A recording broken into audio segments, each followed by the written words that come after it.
Kita tentu saja sudah sangat familiar dengan uang pecahan 100.000 yang biasanya kita gunakan untuk bertransaksi sehari-hari, atau dengan uang Rp75.000 yang sangat booming belakangan ini.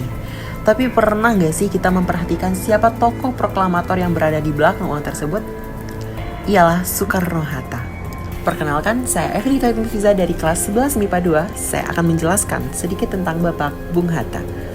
Dr. Haji Muhammad Hatta lahir di Bukit Tinggi pada tanggal 12 Agustus 1902. Pria yang akrab disapa dengan Bung Hatta ini merupakan seorang pejuang kemerdekaan Republik Indonesia yang kerap disandingkan dengan Soekarno.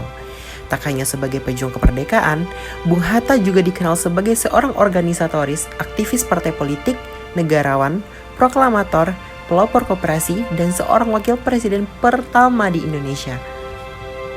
Lalu, apa sih yang membuat Bung Hatta selalu disandingkan dengan Soekarno dan layak menempati pecahan uang rupiah terbesar? Mungkin banyak yang belum tahu bahwa peran Muhammad Hatta sangat penting bagi Presiden Soekarno dalam meraih kemerdekaan Republik Indonesia di tahun 1945. Menurut catatan yang ada, Bung Hatta menjadi sosok penting yang memperjuangkan dan mempertahankan kemerdekaan tanah air. Sebab, Bung Hatta adalah sosok yang merumuskan teks proklamasi kemerdekaan Indonesia bersama dengan Soekarno dan Ahmad Subarjo. Jadi tak heran jika tanpa jasa Bung Hatta, Indonesia tak akan bisa menjadi negara yang merdeka seperti saat ini.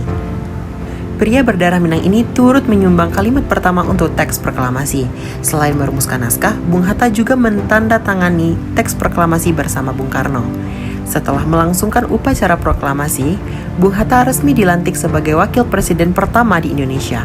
Saat itu, Bung Hatta bertugas dengan Soekarno yang menjabat sebagai presiden Indonesia.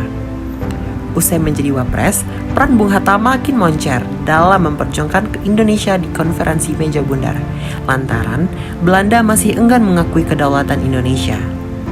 Belanda masih berupaya untuk merebut Indonesia lewat agresi militer hingga perjanjian internasional. Beruntungnya, Indonesia memiliki sosok Bung Hatta. Berbekal tekad dan kemampuannya, Bung Hatta berhasil mendesak Belanda dan mengambil simpatik dunia pada konferensi meja bundar. Akhirnya, Indonesia pun mendapat pengakuan dari Belanda dan dunia. Lantas, sebagai generasi muda yang juga berdarah Minang, apa sih yang harusnya kita teladani dari sosok Bung Hatta? Salah satu yang dapat kita teladani ialah sifat nasionalisme dan kerja kerasnya. Kebencian Bung Hatta terhadap kolonial Belanda membuatnya selalu bekerja keras untuk memperjuangkan kemerdekaan Indonesia dahulu. Sosok yang tidak bisa dipisahkan dari Bung Karno ini juga sering keluar masuk penjara karena melawan selalu kepada kolonial yang ingin merebut tanah airnya. Sebagai generasi muda, harusnya kita mencontoh dan meneruskan, bukannya malah ikut terlarut dalam arus globalisasi dengan paham-paham individualis. Banyak sekali generasi muda yang malas untuk bersosialisasi dengan alasan anak nolep. Mereka tak menyadari jika hal ini dapat merusak persatuan dan kesatuan NKRI yang telah susah payah dibangun oleh tokoh-tokoh proklamasi kita. Terima kasih telah mendengarkan sedikit penjelasan dari saya. Saya pamit undur diri, salam generasi muda.